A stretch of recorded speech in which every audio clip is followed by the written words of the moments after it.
तालियां बजाना बंद करो, क्योंकि अगर आपको भी लगा कि इन्हें ये बड़ा रकम मिल जाएगा तो ऐसा बिल्कुल भी नहीं है, क्योंकि इनको क्या, असल में किसी को भी आज तक ये पूरा पैसा नहीं मिला है। जी हाँ, लगा ना 440 वोल्ट का झटका।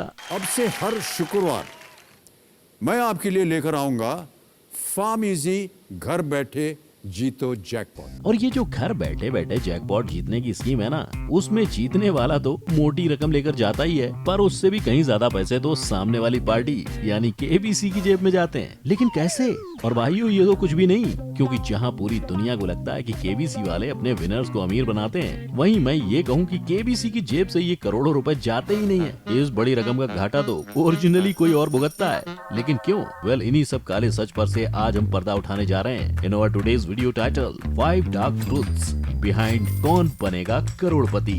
नंबर 1, पैसों का खेल। जैसा कि मैंने आपको बताया था, लोगों को पूरा पैसा कभी नहीं मिलता। उल्टा जितने पैसे आप जीतोगे उतने ही कम पैसे आप प्राप्त करोगे। तो सीन क्या है ना बॉस, जब भी केबीसी में बिग बी अपने हाथों से कंटेस्टेंट को हर लेवल जीतने पर एक चेक थमा देते हैं, वो दरअसल बस दिखावे के लिए होता है। अरे सच्ची बता रहा हूँ, यानी अगर कंटेस्टेंट ये चेक लेकर अपने बैंक में जाएगा ना, तो उसे बैंक वाले 1 रुपया भी नहीं देंगे। लेकिन ये सिर्फ इन चेक्स की बात नहीं है, क्योंकि आजकल तो हम देख सकते हैं कि अमित जी डिजिटली कंटेस्टेंट के बैंक में पैसे डलवा देते हैं। पर ये भी बस दिखावा ही है। मतलब ये सब बस इसलिए किया जाता है क्योंकि इन्होंने एक्सिस बैंक से ढेर सारा पैसा जो लिया है, कहीं से तो प्रमोशन करना ही पड़ेगा, और इसको पूरी तरह से दर्शकों के सामने भी रखा जाता है। पर क्या है ना, इम्पोर्टेंट चीजों पर हमारा ध्यान थोड़ा कम ही पड़ता है। खैर, अब तो सवाल यही उठता है कि भैया पैसा आखिर मिलता कैसे और कैसे ही मिलेगा? जब कंटेस्टेंट पैसे जीतता है ना, तब उसके बैंक में पैसे चैनल के द्वारा क्रेडिट कर दिए जाते हैं। लेकिन ये प्रोसेस में काफी समय लग जाता है। जहां एक विजेता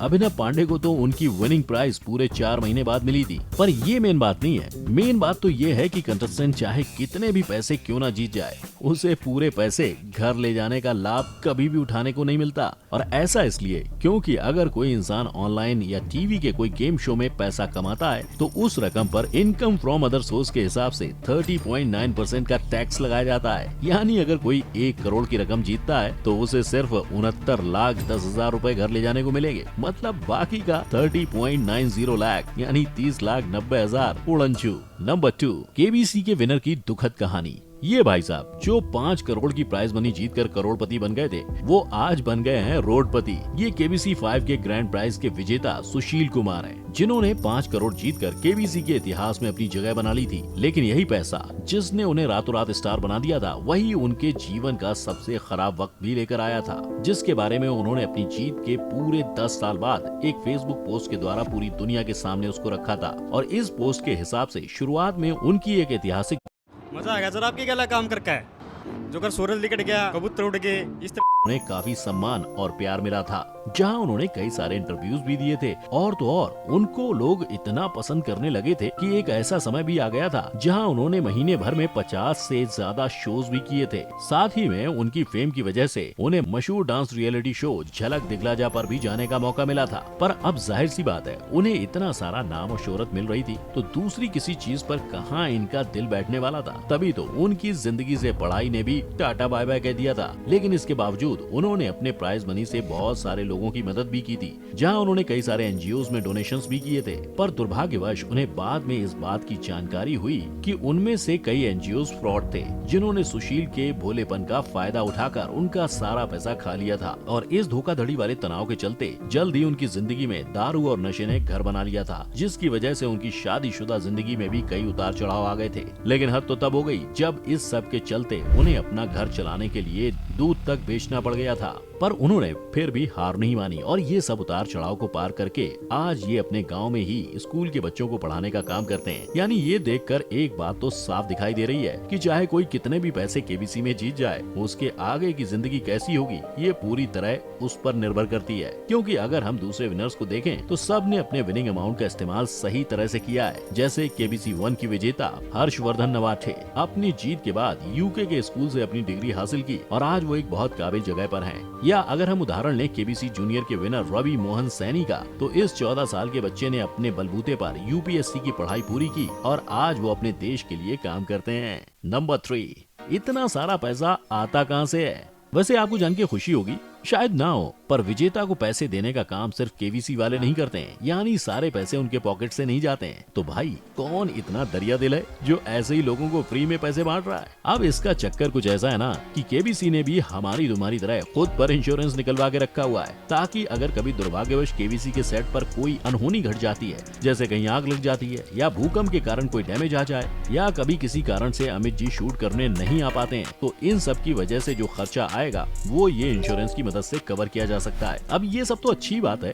पर असल बात तो ये है कि केबीसी के प्रोड्यूसर्स ने इंश्योरेंस कंपनी से ये कवर भी लिया हुआ है, जहां अगर कोई कंटेस्टेंट 25 लाख से ऊपर की रकम जीतता है तो ये ऊपर वाला अमाउंट केबीसी के खाते से नहीं कटेगा, बल्कि ये सारा पैसा इंश्योरेंस कंपनी भरेगी। यानी अगर हॉट सीट प्रतियोगी का दिमाग एकदम रापचिक चलता है और वो 7 करोड़ की भारी भरकम रकम जीत जाता है, तो केबीसी को तो सिर्फ 25 लाख भरना पड़ेगा और बाकी के पूरे अमाउंट का भार बेचारे इंश्योरेंस वालों को उठाना पड़ेगा। नंबर 4, बिग बी की कौन सी बात सच है?